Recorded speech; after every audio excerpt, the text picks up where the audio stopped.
실라와 디모데가 마케도니아 그리스 북부로부터 긴 한 사나흘 걸리는 굉장히 먼 고린도까지 아테네에서 더 내려간 것이 고린도인데 고린도까지 내려왔을 때 바울이 하나님의 말씀에 붙잡혔다. 그래서 유대인들에게 예수는 그리스도라고 밝히 증언했다. 이렇게 기록되어 있습니다. 고린도라고 하는 이 시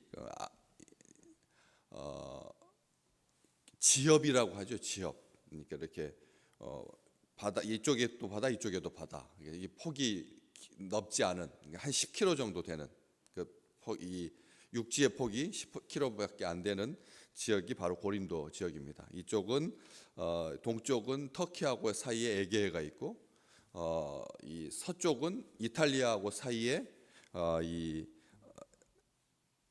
서쪽은 아드리아해가 있고, 그러니까 이탈리아 쪽 바다, 그 다음에 터키 쪽 바다, 그래가지고 폭이 한 10km 정도 되는 지역을 지협이라고 합니다. 아주 협소한 땅이라는 거죠. 협소한 땅이라고 하는 바다와 바다 사이에 있는 그런 고린도인데, 특별하게 이 서쪽 이탈리아하고 사이에 그 바다, 거기에 접한 항구, 이제 우리는 잘 이름을 기억하지 못하는데 오른쪽에 있는 터키하고의 이 바다 사이에서 항구는 겐그레아라고 하는, 겐그레아 성경에 사도행전에 나오는데 거기서 이제 바울이 머리를 깎았던, 그래서 서원했던 그런 곳이어서 잘 익숙한데, 그 반대로 이탈리아 쪽은 세계 역사 속에서는 유명한데 기독교 역사 속에는 잘 안 나오고 있지만, 그 항구는 정말 온갖 상품과 물자와 문명과 문화와 인종이 막 그렇게 이탈리아 본토에서 오는 거니까, 이탈리아에서 그리스 마음의 향수죠. 그냥 문화의 향수이고, 자기 로마가 그리스 지역을 정복했는데 그 정복해놓고 보니까 굉장한 문화, 철학, 지혜, 문명 모든 것에 있어서 아주 월등한 선진국이었던 거죠. 그래서 이 본토 출신 사람들이 이방인 헬라인들이 이 고린도 지역에 많이 살았는데, 아테네에 비해서 인구적인 규모로 봤을 때 10배가 넘었다라고 말씀드렸던 것처럼 그 많은 노예가 숫자가 그 자유민의 2배가 됐던 한 20에서 25만의 자유인, 그리고 40에서 45만 정도의 노예들, 그러니까 60만 명이 넘는 거대한 도시죠. 거기에 언어와 인종이 다양하고 동방과 서양의 문명이 교차로적인 성격이 있습니다. 이렇게 고린도라고 하는 지역이 서양 문명, 서양사를 이렇게 보다 보면 이 기둥 이야기 많이 나옵니다. 도리아식, 또 이오니아식, 고린도식, 이게 세 단계를 거치죠. 이 기둥의 꼭대기의 장식이 아주 밋밋한, 그냥 접시 하나 올려놓은 것 같은 아주 단순한 초기의 형태가 도리아식이고, 그 다음에 거기를 양머리처럼 이렇게 비틀어 가지고 위에 속에다가 이렇게 장식을 단 것이 이오니아식이고, 그 다음이 화려함의 극치죠. 그냥 식물의 모양, 그 다음에 이렇게 다양하게 해가지고 그 위에 지붕과 기둥 사이를, 그냥 그 기둥의 꼭대기를 어마어마하게 아름답게 장식하는 것이 코린트식이거든. 우리가 이렇게 세 단계를 공부하시면 다 이렇게 배우게 되고, 또 듣는 도리아식, 이오니아식, 코린트식, 바로 코린트식이 고린도 양식이라는 뜻입니다. 고린도 양식입니다. 그러니까 그럴 정도로 화려한 거죠. 그러니까 사람들이 살다 보면 이렇게도 더해지고 이렇게도 더해지면서 이제 최적화된 정말 아름다운 그런 삶을 향유하게 되는데, 그런 과정에서 지금 끝에 있는 그 이후로는 기둥에다가 그렇게 이제 더 이상 이렇게 하지 않았던 거죠.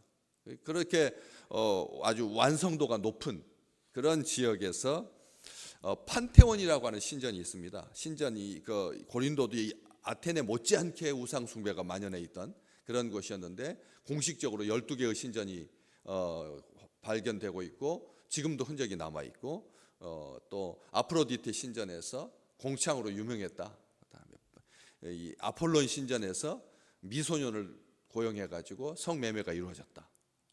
이런 이야기들을 들었지만, 이 판테온이라고 하는 신전은 뭐냐면 그 한 신을 섬기는 한 신전, 이것으로 부족하다고 생각해서 온갖 신을 다 함께 제사 지내는, 수없이 많은 신들을 한꺼번에 제사 지내는 곳이 판테온이라고 하는, 그런, 이탈리아에도 판테온이 있고 이 고린도에도 판테온이 있는데 아주 유명하죠. 이탈리아의 판테온은 그 가운데 돔에 가운데가 구멍이 뚫려 있고 도명으로 돼 있어 가지고 정말 웅장하기 그지없는 것인데, 그게 알지 못하는 신에게 우리 혹시라도 제사에서 예배에서 배제된 신으로부터 이 불이익을 당하지 아니하도록 판테온이라고 하는 그런 것들이 보여주는 것처럼, 그렇게 우상과 그다음에 이 음란이 가득했던 고린도 지역인데, 바울이 실라와 디모데가 마케도냐로부터 돌아왔을 때 빌립보 교인들이 헌금한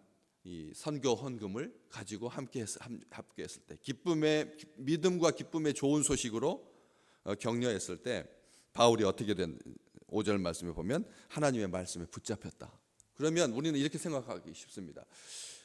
그 이전에 아테네에서는 하나님의 말씀에 안 붙잡혔을까?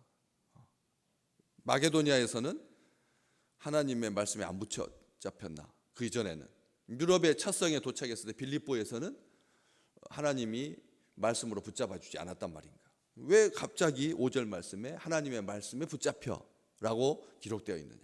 하나님의 말씀에 붙잡혔다라고 하는 이 표현이 다시 한번 그게 그런 의미가 아니라고 하는 것을 6절과 7절 어저께도 읽으셨지만 금방 확인할 수 있는 것이, 유대인들에게 예수는 그리스도라고 밝히 증언하는 것은 하나님의 말씀에 붙잡혔다라고 하는 아주 1차적인 증거라고 우리가 확인할 수 있습니다. 그런데 6절 말씀에 그들이 대적하고 비방했을 때, 동족들이 자기를 대적하고 비방했을 때 바울이 옷을 털면서 너희 피가 너희 머리로 돌아갈 것이요 나는 깨끗하다, 이후에는 이방인에게로 가리라, 이렇게 말합니다. 하나님의 말씀에 붙잡히면 오히려 더 동족을 향하여서 불릴듯 일어나는 그런 마음을 가지고 동족들에게 더 집중해. 왜?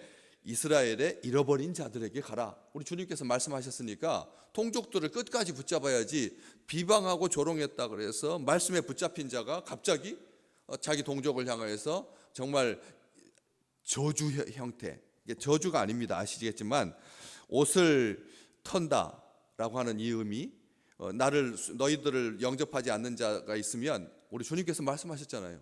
발에 먼지를 떨어버려라, 발에 먼지를 털어라, 그렇게 말씀해 주셨으니까 옷을 턴다라고 하는 말이 그 먼지를 턴다는 말입니다. 다시 말하면 무엇이냐면 하나님을 대적하고 하나님을 비방하고 하나님과 원수된 사람의 그 지역에 먼지 하나도 내 몸에 붙어 있기를 원치 않는다. 얼마나 정말 고결한 거죠. 이게 하나님의 말씀에 붙잡힌다라고 하는 말은 그런 의미가 분명히 있습니다.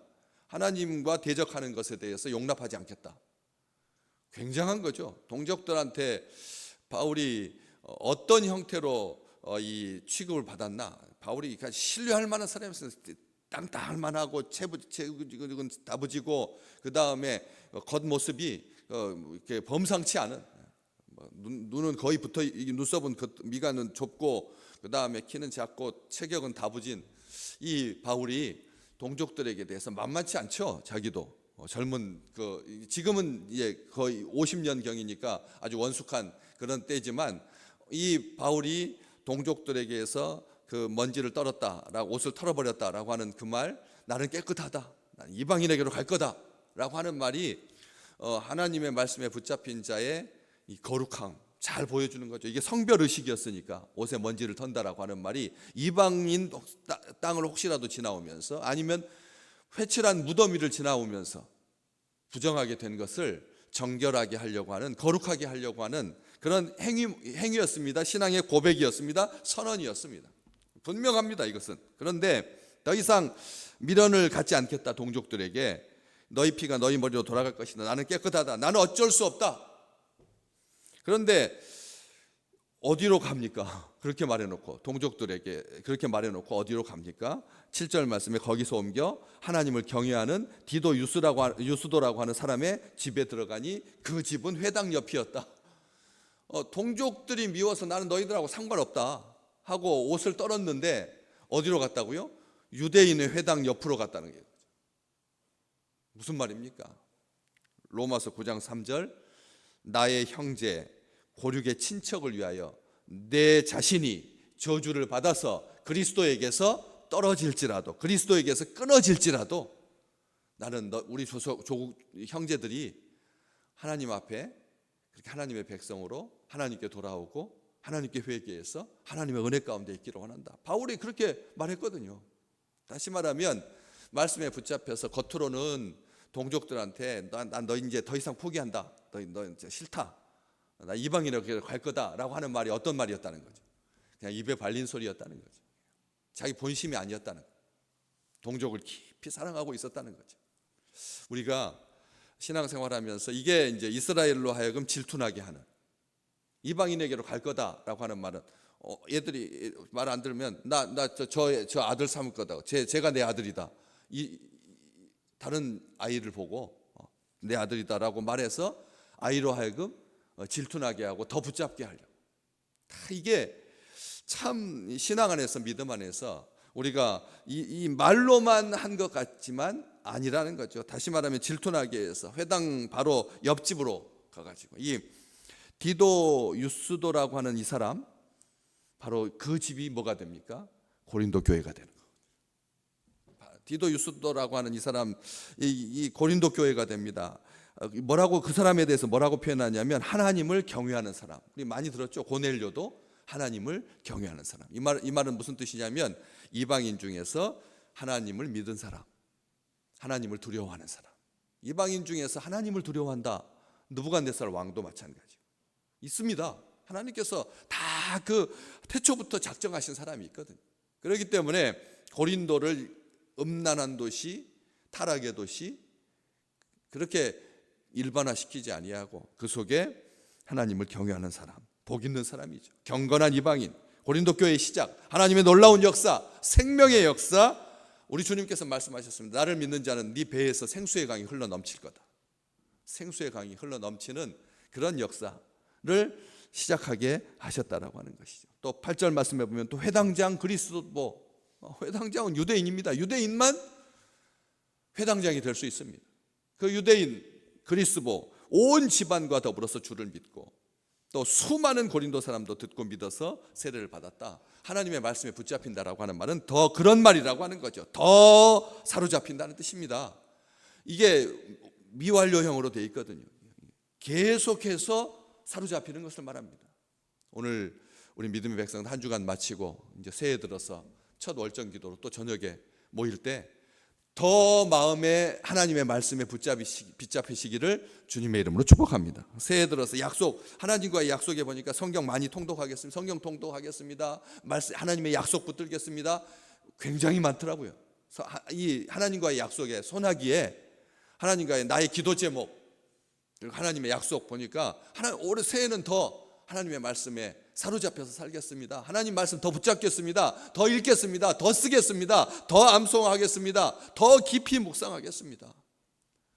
그렇게 계속되는 행위를 말하는 이 하나님의 말씀에 붙잡혔다라고 하는 것이 만날 때마다 사랑하는 사람들로 하여금 때문에 바울과 이 실라와 디모데로 인하여서 더 만날 때마다 기쁨이 충만하고, 사람을 만날 때 말씀에 붙잡혔다는 것이 말씀에만 치우치고 말씀만 사람은 포기하고, 사람은 안 되니까, 사람은 나를 아프게 하고 상처를 주니까, 그래서 사람은 안 되니까 하나님의 말씀 쪽으로 일부러 더, 이런 의미가 아니라 더 믿음의 좋은 사람, 생명의 동역자를 붙여주셔서 생명을 나누는 사람을 우리와 함께하게 해주셔서 만날 때마다 기쁨이 충만하고 새로운 힘을 얻고 더욱 열심을 가지게 되고, 그리고 하나님의 말씀에 붙잡혀서 그 말씀에 사로잡혀서, 이게 참된 교회의 모습이라는 거예요. 이게 참된 교회의 모습입니다. 삶과 생명을 나누는 진정한 사랑, 서로 위하여서 기도하고, 그리고 우리 믿음의 식구들 만났을 때 더 편하고 든든하고 행복하고, 방해가 되지 아니하고 짐이 되지 아니하고, 서로 실족하지 않게 하고, 비방하거나 대적하거나 조롱하지 아니하고. 그래서 늘 신앙생활 하실 때 마음도 따뜻하고, 그리고 하나님의 말씀에 대한 집중도가 더 점점 심화되어서, 그래서 하나님 앞에 동족이 이 나라 이 민족 뭐 인구 절벽이다, 뭐 조금면 이 지구상에서 제일 먼저 사라질 나라다. 세상이 그렇게 말하고 있잖아요. 그 정도로 정말 심각한 위기 상황이 있지만 하나님께서 한 사람을 붙드시는 그 능력의 역사가 자기 동족 전체를 살렸던 요셉과 같이, 동족 전체를 살렸던 다니엘과 같이, 동족 전체를 살렸던 모르드게와 같이, 동족 전체를 살렸던 모세와 같이 하나님께서 붙드시는 한 사람, 말씀으로 붙잡아 주시는 그 한 사람으로 인하여서 우리와 우리의 다음 세대와 자녀 손들에게서 하나님의 영광을 드러내고 이 민족이 주께 돌아오. 그래서 하나님께서 주께서 오시는 그날까지 기도하는 백성이 남아있는 한, 기도하는 한 사람이 하나님의 전에 올라와서 하나님을 신뢰하고 하나님 앞에 부복하고 하나님을 기뻐하고 말씀에 붙잡혀서, 그래서 그런 열정을 가지고 더욱더 힘을 얻어서 힘차게 하나님 앞에 나아가는, 하나님의 사랑을 온전하게 입는 우리 귀한 식구들 되시기를 주의 이름으로 축복합니다.